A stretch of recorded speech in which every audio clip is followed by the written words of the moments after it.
What is up, everybody? Mark on the mic. Across from me, my good friend, Ryan Muckenhirn. Ryan, we've done a lot of projects here revolving around an iconic, very special, what we deemed at one point in time the most versatile cartridge ever created, the 308. We also did a project in the not too distant past that we called the 300 Super Wisdom. Yes. Wherein we took the absolutely fantastic 300 WSM case and loaded it with a very unique special bullet, the Barnes 212 LRX Bore Rider. Yeah. If you're watching on YouTube, you're going to see that Ryan has married these two aforementioned things.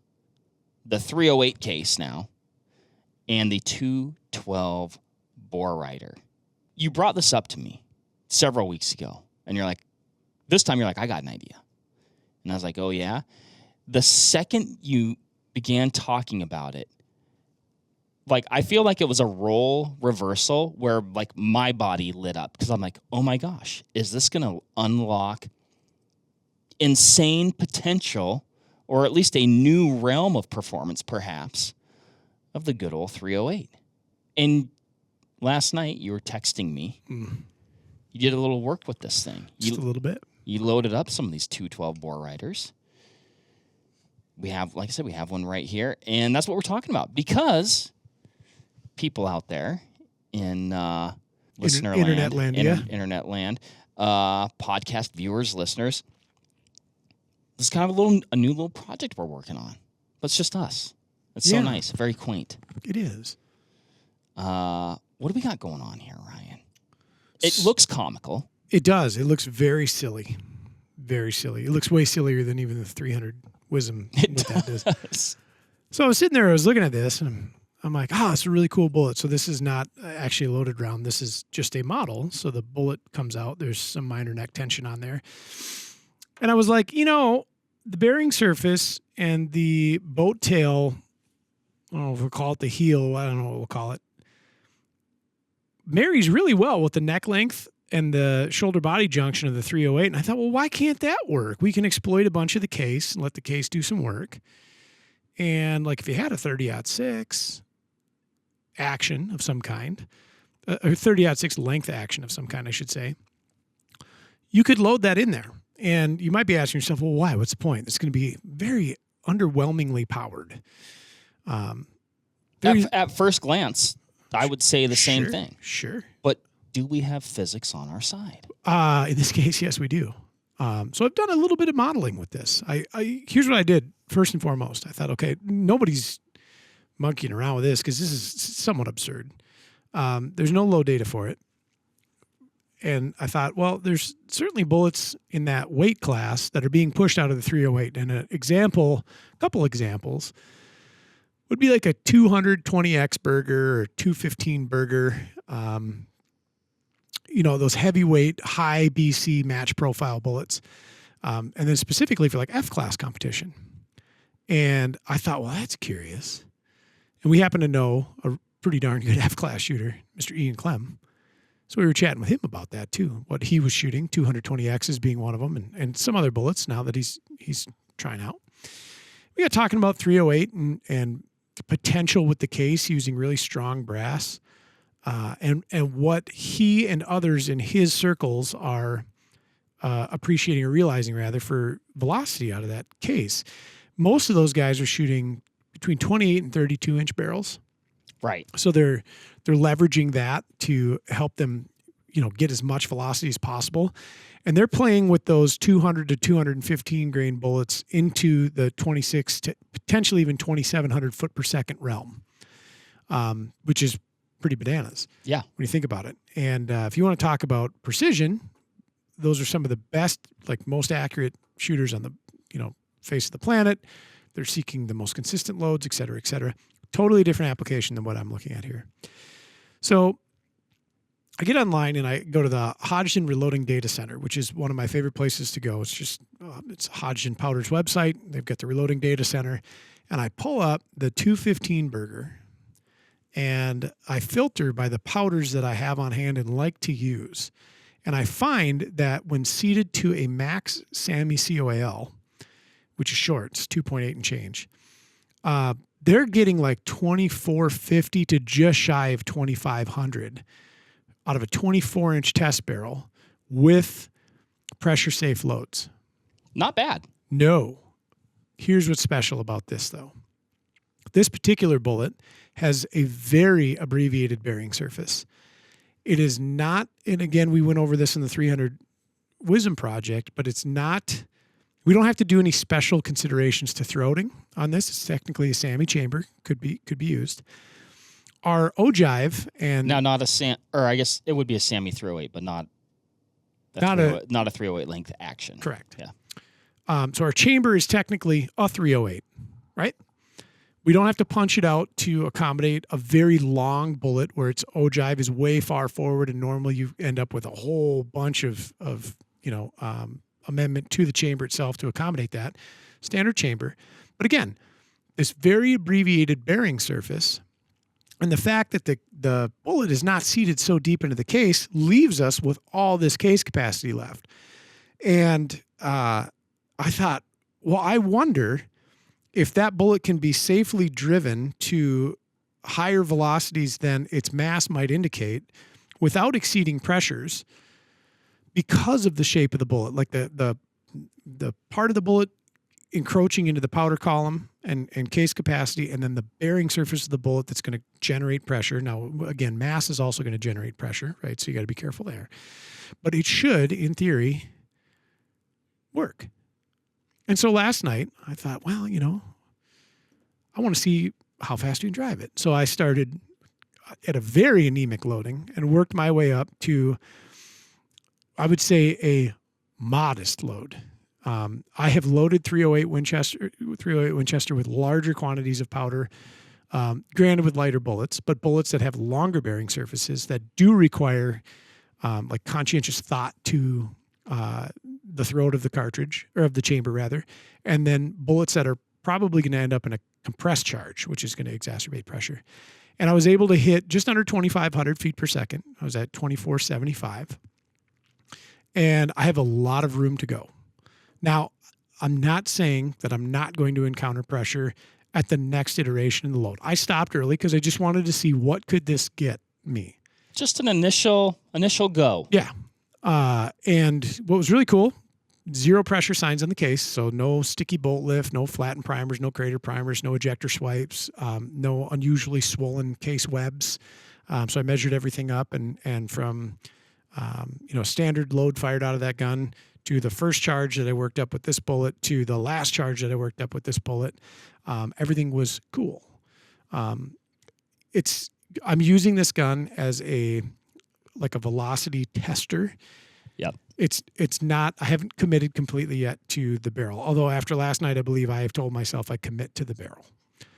So I'll probably get one ordered up and get it hung. And I think that's a important thing to touch on, because like in the 300 WISM project, we needed a barrel with a specific twist. So like everything you were doing last night was a little bit more proof of concept. 100%. Yeah. I just wanted to see, can I generate even remotely close to that velocity before encountering telltale signs of pressure? Yeah. No accuracy stuff, nothing in that regard, because you're not even stabilizing that bullet right now. No, not enough to have meaningful accuracy. But it did give me confidence that a number that I'm trying to hit could be achieved, and specifically out of a 22-inch barrel.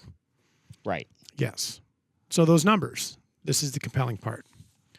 I thought if I could hit 2,600 feet per second, which is slow, this is what we're seeing a lot of 180 grain bullets achieving in a 308. Well, and I think also, probably not a comparison you're going to look at today, but from a sheer velocity standpoint, most of my 6.5 Creedmoors with, let's say, 140 to 143 grain bullet, they're only going 2650. Yep.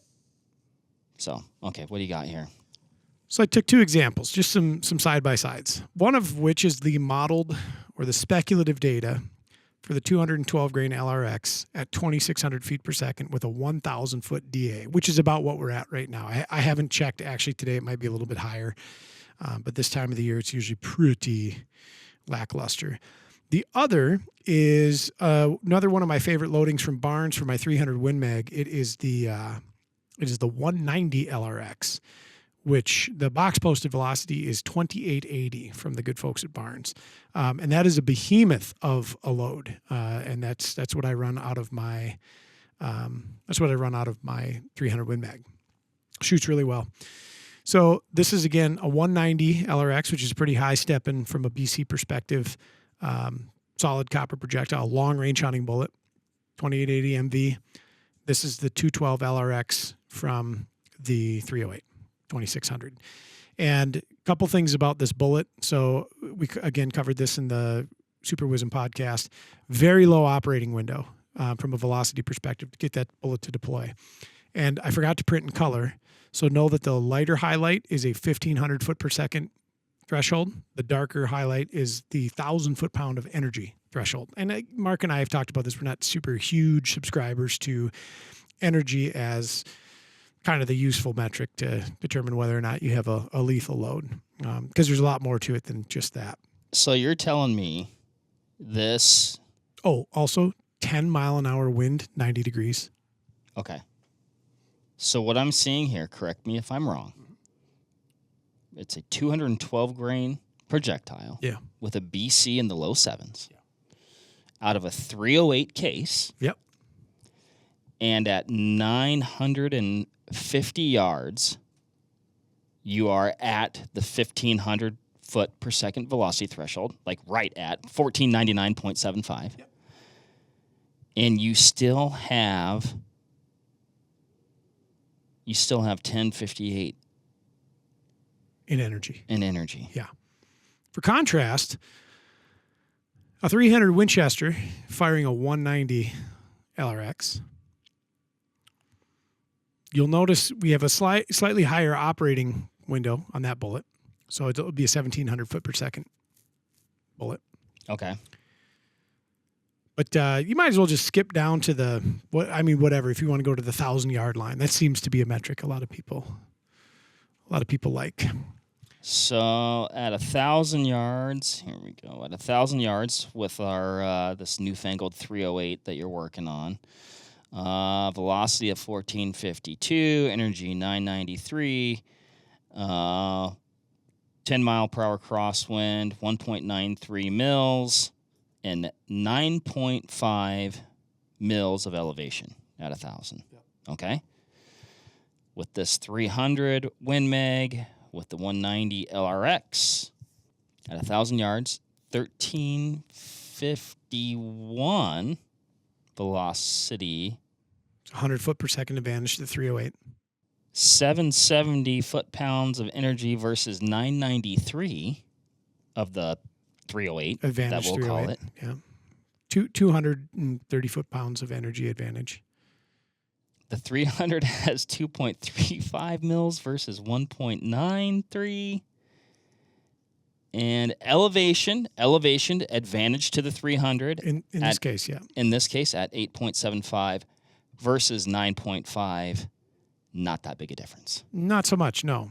As I said, where are we seeing differences in regards to, powder and things like that? That's the hook.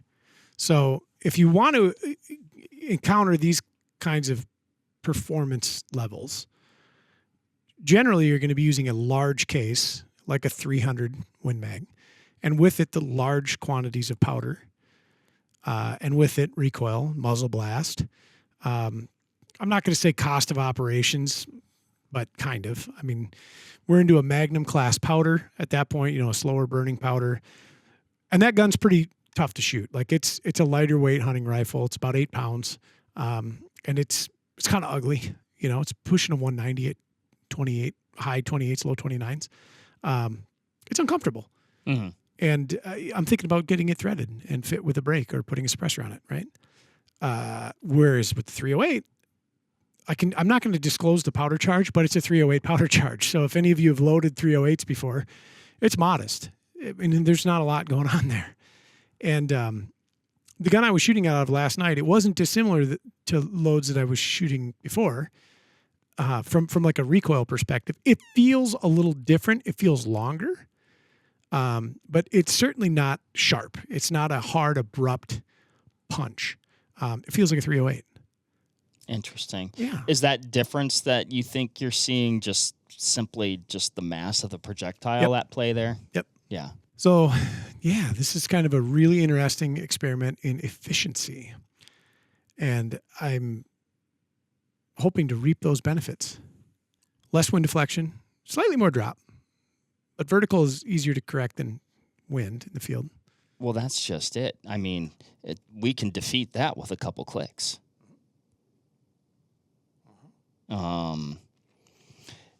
When you brought this up, I said, now this is interesting. Of course, I thought the other one was really interesting too. And it is. I still do. I still do. I'm still putting one of those together. When I think of, there's a couple things as it relates to cartridges that I think could be ushering in a new era of performance and opening up doors that didn't exist before in some ways, at least, maybe at a commercial level. And maybe I asked this question before, but it seems like I'm surprised there aren't more bullets like this. Pretty niche, I guess. Yeah. Pretty niche. So when you get into the 300 Win Mag, just the upper ends of the loadings with like a high BC, high weight projectile, between 70 and 80 grains of powder to make those move.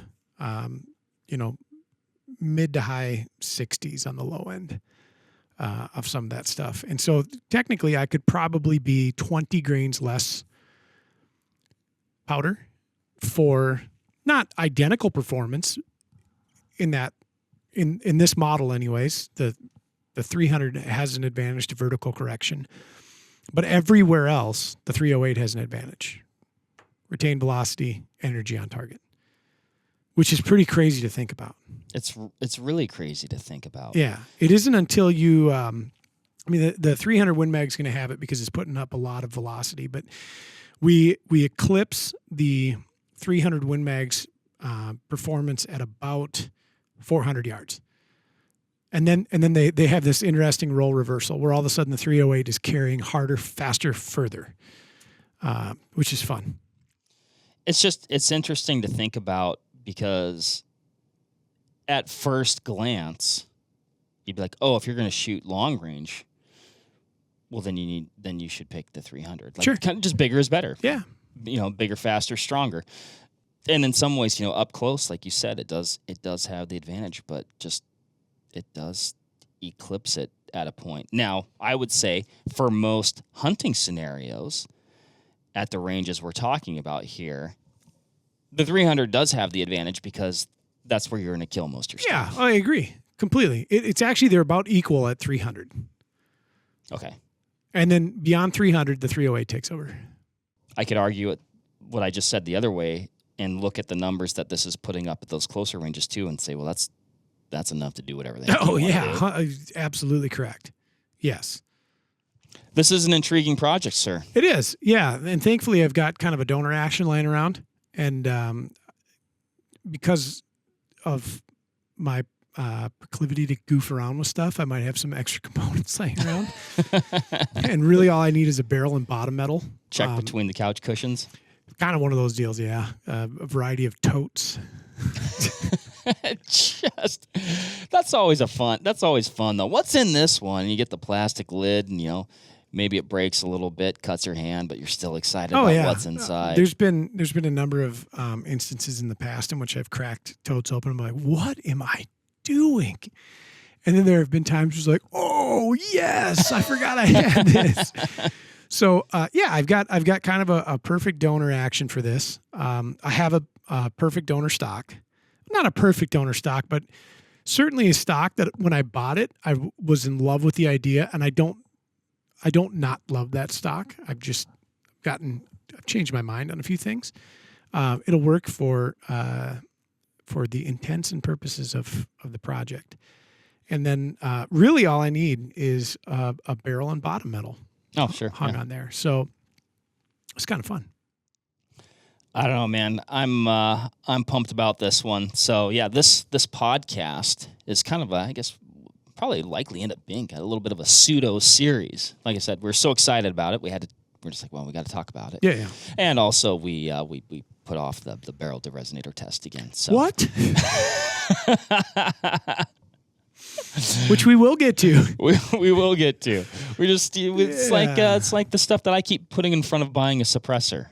Yeah. Yeah. Oh, yeah. Oh, Mark. But I'm likely going to have some big game tags this fall. Oh, that's great. Good. Yeah, you can shoot them. Go, ow. Yeah, it was real loud. Pretty soon it won't matter. No, correct. You get to that point, you just kind of like on the level, Huh? Yeah, but it's pretty neat. It's a fun bullet to load, and of course, once we got done with that 300 Wisdom project, and I committed to building one of those for personal use, I ordered a lot of these bullets. A lot. So now I have an ample supply, and it'll be fun to do workups with it and see what this thing can really do. I've got some boutique brass too, some really, really strong brass that I'm looking forward to kind of flexing and see what it'll take. And I've got a couple powders on tap that I'm hoping to use. I was really hoping, and still am, that Varget is just what I end up with. Running through this because I really like Varget. Worked with Varget for many, many, many years. As long as I've been loading, Varget has been a staple of my existence. And there's some other great ones too that are good at this weight class of bullet in this case. So it'll be fun to work with. What is also interesting is I can't be treating the weight class the same as it is with others because this bullet is engineered very differently. The way it's interacting with the case, the way it's interacting with the chamber and the bore, it's different. And so it is a lot of trial and error. And this is why I like hand loading responsibly because I can see what something can do or realize after some great time and expense later, something can't do it. But I've also modeled this at 2,500 feet per second, which effectively I'm there. A few tenths more into that case, and I'm at 2,500, and it's still very impressive at 2,500 feet per second. It kicks way, way, way, way beyond its typical coverage in the chambering anyway. So 2,500 is fine consolation prize. 2,600 feet per second is the goal. And based on what I'm reading out there in Internetlandia, at least with the guys that are shooting these high mass projectiles in this case for games like F-Class, and I think it's a very attainable goal. I don't know, man. I'm excited about this one. Yeah. Like I said, this is kind of podcast one in the series. We're going to keep you guys posted as Ryan works on this project and hopefully, builds this rifle. Probably some additional testing before you start putting parts together, maybe. So we'll see where that goes. But boy, at Ron Spomer, what the heck are we doing with this 308? Yeah, and I'll say this too. Certainly somebody out there is gonna be like, "Listen, dummy, there's a better cartridge out there. It's literally X, Y, or Z Magnum." I get it. I load a lot of different cartridges, big and small. I shoot a lot. I'm aware of cartridges like 7 PRC, 300 Win Mag, 300 Wisdom, 300 Rum. I know what they can push high BC bullets at, and I know what numbers will fall in. We've got this great ballistic software that I model on daily, right? This is it's a fun project. I would like to know what a 308 can do that I haven't already done with it. Because I kind of run in typical use the complete opposite end of the bullet spectrum in 308. Oh, sure. So usually I'm shooting 130 grain projectile out of a 308. And I have for years, and I have been so in love with the performance that bullet has given me at reasonable hunting distances. And with the 308, my max engagement now is right at 400 yards. And it's perfect for what I want out of it. And now to be able to just bullet up, so to speak, a little bit of a different configuration, I suppose, from the rifle's perspective, but to be able to do that with this hilarious offering, this bullet is nearly as long as the case. I'm excited. It's going to be fun. Yes, I know there are cartridges that will propel bullets of similar weight classes with very high BCs at hundreds of feet per second faster. You will do so at the cost of ferocious recoil. I will do so with a very modest and fun cartridge. Good stuff. Yes. Good stuff. Well, I tell you what, we did that episode of Cartridge Talks where we talked about the 308 being the most versatile cartridge ever. Now, we didn't say it was the best cartridge ever, but we were saying it was the most versatile. Some people agreed. Some people disagreed. Yeah, oh yeah. But maybe this project will be just another feather in the old 308's cap. Now, I will say, with a twist, this isn't just taking it and putting it into your standard 308. I get that, but maybe just talking about, again, marrying components that work lovely together. Yeah. You know, they put 350s in Miatas. Do you get the comb over with that for free, or? I think so. Yeah, absolutely. And the unbuttoned. Yeah, correct. Cool. Well, there you have it, everybody. This is one of our new little projects that we have cooking here. We'll see where it goes. Ryan, I'm sure we'll be back here with an update at some point in time. I don't know when that is. We don't know when that is, but when we do have an update, we'll do another podcast, and hopefully it's. I think it'll be a hoot. Like I said, all I've got to do is come up with a 30 caliber barrel with an 8 twist, which is not unobtainium. I don't even need the bottom metal yet because everything will be single fed for the first bit. And yeah, I mean, the rest is cake. And we'll get to that barrel to resonator test as well. Oh, sure. Yeah. So, all right. Thanks for listening, everybody. Ryan, thank you. Can't wait to see what's next. We'll catch you on the next one. See ya. Bye.